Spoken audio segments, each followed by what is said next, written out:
Hello বন্ধুরা, সঞ্চিতার সহজ recipe চ্যানেলে তোমাদের সকলকে স্বাগত জানিয়ে আজকে ভেন্ডির সঙ্গে ডিমের একটা রেসিপি তোমাদের সঙ্গে শেয়ার করছি। এটা এতটাই টেস্টি হয় খেতে, ভাতের সাথে তো ভালো লাগে, তার সঙ্গে রুটি পরোটার সঙ্গে খেতেও কিন্তু দুর্দান্ত লাগে। যারা এভাবে খেয়েছো তারা তো জানেন, যারা এভাবে তৈরি করে খাওনি তারা একবার এভাবে বানিয়ে খেয়ে দেখো এটা খেতে কতটা স্বাদের হয়। তাহলে চলো রেসিপিটা দেখে নিই। এখানে ভেন্ডি আমি ছোট ছোট করে টুকরো করে কেটে নিয়েছি, তার সঙ্গে নিয়ে নিয়েছি 3টে ডিম। ডিম 3টেকে আমি একটু নুন দিয়ে খুব ভালো করে ফাটিয়ে রেখে দেব। আর তার সঙ্গে আমি আগে প্রথমে ভেন্ডিটাকে ভেজে নেব। তার জন্য কড়াইতে দেখো আমি তেল দিয়ে দিয়েছি। আমি রিফাইন অয়েলের ভাজাটা করছি। ভেন্ডিগুলোকে আমি দিয়ে তেলের সঙ্গে খুব ভালো করে নাড়াচাড়া করে একটু ভেজে নেব। এমনভাবে ভাজবো যাতে ভেন্ডিটা একেবারে নরম না হয়ে যায়, কিন্তু ভেন্ডিটা যাতে মোটামুটি সেদ্ধ হয়ে যায় আর কি। ততক্ষণ পর্যন্ত আমি একটু ভেন্ডিটা নাড়াচাড়া করে ভেজে নেব। এখনও পর্যন্ত যারা আমার এই ভিডিওটা দেখছো, প্লিজ তোমরা একটা লাইক দিয়ে দিও, আর কমেন্ট করে কিন্তু অবশ্যই জানিও কেমন লাগছে তোমাদের এই ভিডিওটা। এবার ভেন্ডির সঙ্গে একটু নুন দিয়ে দিলাম, কারণ নুনটা দিলে পরে ভেন্ডিটা একটু নরমও হয়ে যাবে ভাজা হতে হতে। ভেন্ডিটা দিয়েই কিন্তু একদম প্রথমেই নুনটাকে দেওয়ার দরকার নেই, কারণ ভেন্ডিটা একটুখানি নাড়াচাড়া করতে করতে যখন গায়ের ওই লোদ লোদ ভাবটা একটু কেটে যাবে, সেই সময় নুনটা দিলেই ভালো হবে। তাই আমি নুনটা কিন্তু একটু পরেই দিলাম। নাড়াচাড়া করে এবার ভেন্ডিটা ভাজা ভাজা হয়ে গেছে দেখো। আমি এবার ভেন্ডিটা নামিয়ে নেব কড়াই থেকে। এর থেকে আর বেশি ভাজার দরকার নেই। এরপরে কড়াইতে আমি আবার কিছুটা তেল দিয়ে দেব। কিছুটা তেল আমি গরম করে নিচ্ছি আবার। তারপরে তাতে একটা শুকনো লঙ্কা ফোড়ন দিয়ে দিলাম, আর দিয়ে দেবো এখানে সর্ষে। আমি সাধারণত ভেন্ডি বা ঢেঁড়স রান্না করলে সর্ষেটাই ফোড়ন দিয়ে থাকি, এর গন্ধটা আমার খুব ভালো লাগে। সর্ষেটা ফোড়ন দিয়ে তারপরে এখানে দিয়ে দেবো 3টে কুচনো পেঁয়াজ। পেঁয়াজটা খুব ছোটো ছোটো করে কুচিয়ে নিয়েছি, আর এখানে পেঁয়াজটা কিন্তু একটু বেশি দিলেই খেতে ভালো লাগবে। পেঁয়াজটা কিন্তু আমি খুব নাড়াচাড়া করে ভেজে নেব। তবে পেঁয়াজটা যে একদম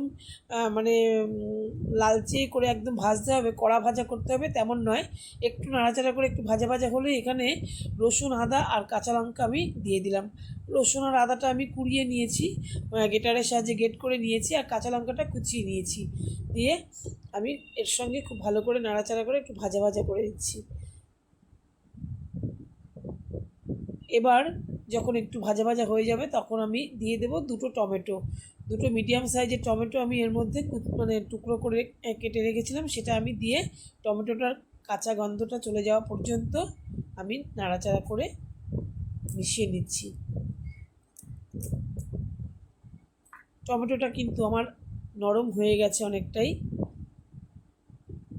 এই সময় কিন্তু আমি এখানে নুন আর পরিমাণ মতো হলুদ আর নুন দিয়ে দেব, কারণ নুনটা আমি আর আগে কিন্তু দেইনি, তাই নুন আর হলুদ এখন দিয়ে দিলাম। নতুন বন্ধুরা যারা দেখছো তোমরা কিন্তু অবশ্যই সাবস্ক্রাইব করে রেখো, চ্যানেলটি সাবস্ক্রাইব করে বেল বাটন অন করে রেখো, তাহলে নোটিফিকেশন আমি যখন ভিডিও দেব তোমাদের কাছে চলে যাবে। দেখো এবার আমি মাঝখানে কিছুটা তেল দিয়ে দিলাম। কিছুটা তেল দিয়ে আমি যে ডিমটা ফেটিয়ে রেখেছিলাম সেই ডিমটাকে আমি এখানে ফ্রাই করবার জন্য এই তেলের মাঝখানটা দিয়ে দিলাম। তাহলে কি হবে, এই ডিমটা কিন্তু খুব ভালো করে ফ্রাই হয়ে যাবে, ভাজা হয়ে যাবে। একটু সরিয়ে সরিয়ে সবজিটা একটুখানি সরিয়ে সরিয়ে দিয়ে ডিমটাকে আমি একটুখানি নরম করে ভেজে নিচ্ছি। একটু সরিয়ে সরিয়ে দিলেই ডিম তো সময় লাগে না, সেকেন্ডের মধ্যেই এটা ভাজা ভাজা হয়ে যাবে। একটু নরম নরম রেখে আমি একটু ভাজা ভাজা করে নিচ্ছি ডিমটা মশলার সঙ্গে মিশিয়ে খুব ভালো করে নেড়ে চেড়ে ভেজে নিচ্ছি।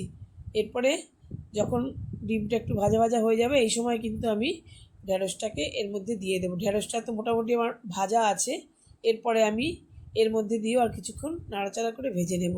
মোটামুটি ঢেঁড়সটা আমি দিয়ে নাড়াচাড়া করে ভেজে নিলে আর যতটুকু নরম হওয়ার সেটুকু কিন্তু নরম হয়ে যাবে। এখানে কিন্তু জল দেওয়ার প্রয়োজনই নেই, কারণ এখানে জল দিতে হবে না। এরকম শুকনো শুকনোই কিন্তু এই ভাজাটা ডিমের সঙ্গে ঢেঁড়সের খুব ভালো লাগে খেতে।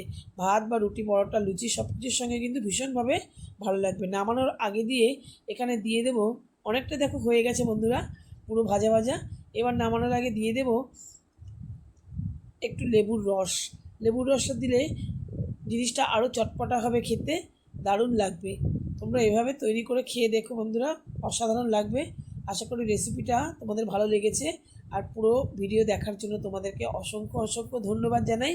তোমরা সকলে সুস্থ থেকো, ভালো থেকো। দেখা হবে পরবর্তী ভিডিওতে। সকলকে ধন্যবাদ।